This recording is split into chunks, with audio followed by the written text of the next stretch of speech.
programme as always.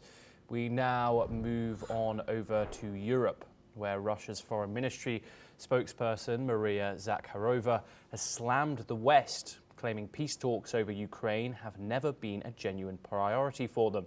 She said if the West truly wanted peace, it would stop supplying weapons to Kyiv. Now, this statement comes after recent talks between Russian and Ukrainian officials. On the ground, Russia has seized a second village in Ukraine's Dnipropetrovsk region. This comes as deadly airstrikes in Ukraine's Dnipro region killed 3 people, while Russia's Rostov region saw 2 fatalities.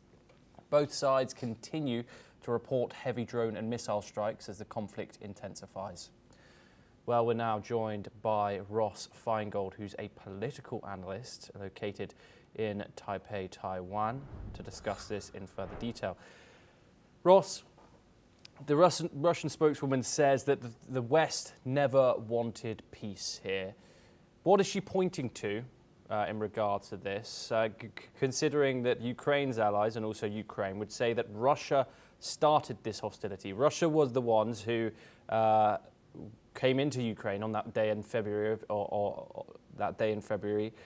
with tanks, etc. What evidence is she pointing to here?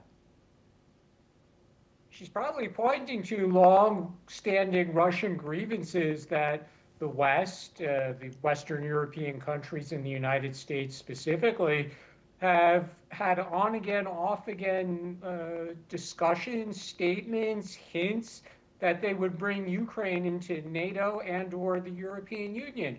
And this is something that Russia, however ridiculous it might be, because in my opinion, Russia's objections are ridiculous.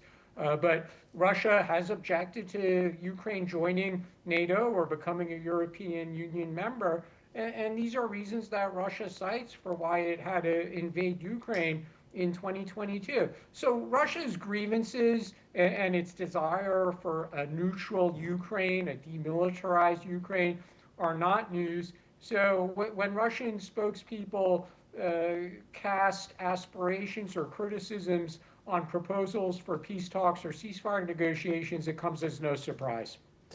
Ross, why do you think that some ears are listening to Moscow, hearing what Moscow is saying here and agreeing with it? As in the fact that Russia have rejected multiple peace deals pitched by the United States and pitched by Ukraine, whether that be permanent ones or temporary ones.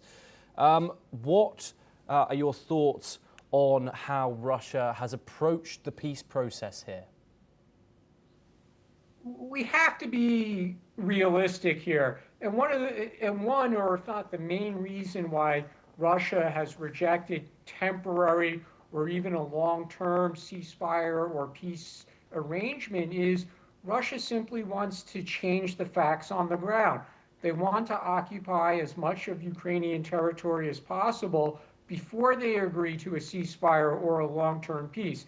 And the reality is that Russia does appear to have momentum on the ground.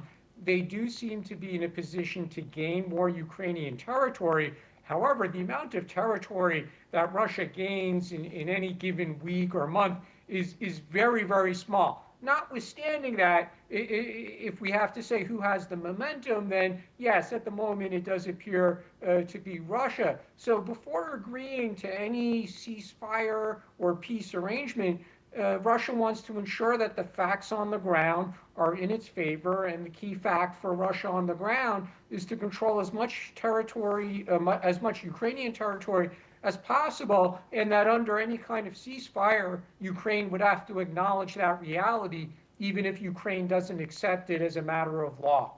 Yes, and Ross, going back to this statement by the spokesperson, how much of Zakharova's message is actually for Western audiences versus domestic Russian consumption? That's a really good question. Obviously, a struggle for the Russian government is to maintain domestic support for the war. There's the huge effect on the economy. There's the ever-expanding need for personnel, which is another way of saying that Russia needs more young men to send to the front. And of course, there's popular discontent with this in Russia.